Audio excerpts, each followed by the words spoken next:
This is where the story starts for me. We can only know where we're going when we know where we've been. Tom Estes was my great-grandfather. He had piercing blue eyes, a contagious laugh, and a long beard.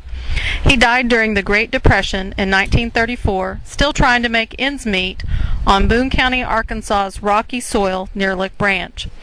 Thomas Sanford Estes was a backwoods lawyer, a justice of the peace, and a left-handed farmer who apparently considered himself somewhat of a ladies' man.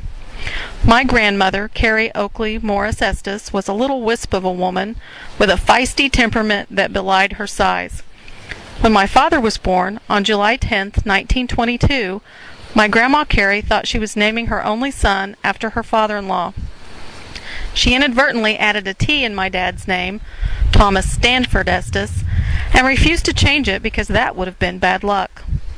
Great-grandfather Tom was born on May 14, 1849, near Carrollton, Arkansas.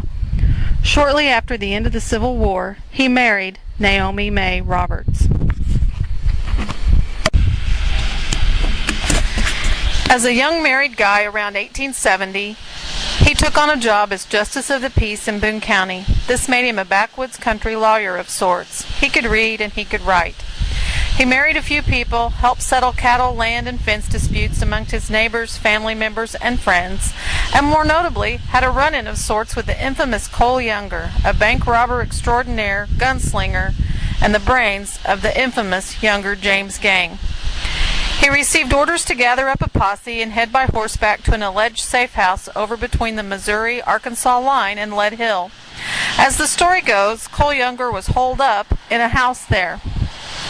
5 years older than my great-grandfather, Cole Younger was already hardened in the ways of the world and was focused on revenge. The posse, according to my Aunt Ruby, the queen of our family history, surrounded the house of my great-grandfather, nudged his horse forward, and hollered at Younger to come on out and surrender. At that point, Younger steps out onto the porch and fires a shot at a man sitting near my grandfather on another horse.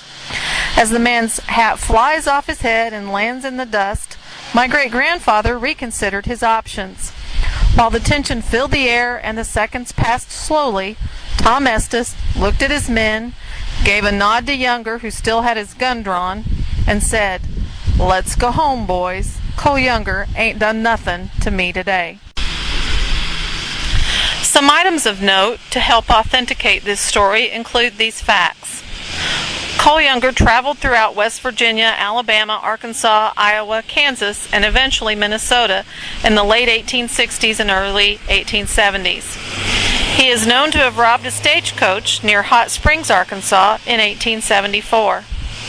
On at least 2 other occasions, Younger fired a warning shot by shooting off someone's hat before things got a little dicey.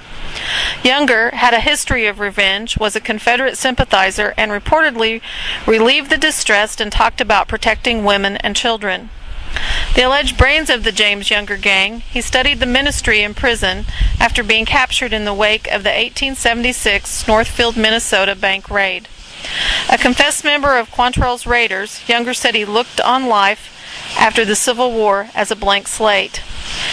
For a while, especially while he was in prison, he didn't like to talk about the illegal life of crime he had led there. Younger was pardoned in 1908 after spending more than 20 years in prison. He died in 1916 at the age of 72. He wrote about his life of crime and said, "The world may believe as it pleases." My great-grandfather Tom Estes was interviewed by a reporter from Little Rock for a story before he died in 1934. My aunt's copy of that newspaper burned in a fire. I hope to make a trek to those archives in Little Rock someday soon.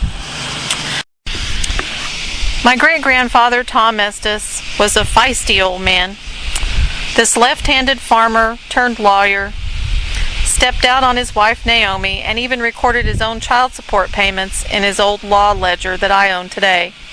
On his deathbed, he told my Aunt Ruby, who stood at the foot of his bed, "You shouldn't have sashed your grandpa." So apparently in his old age, he got a little crustier, a little feistier, and died a still colorful, infamous member of our family with lots of good tales to tell.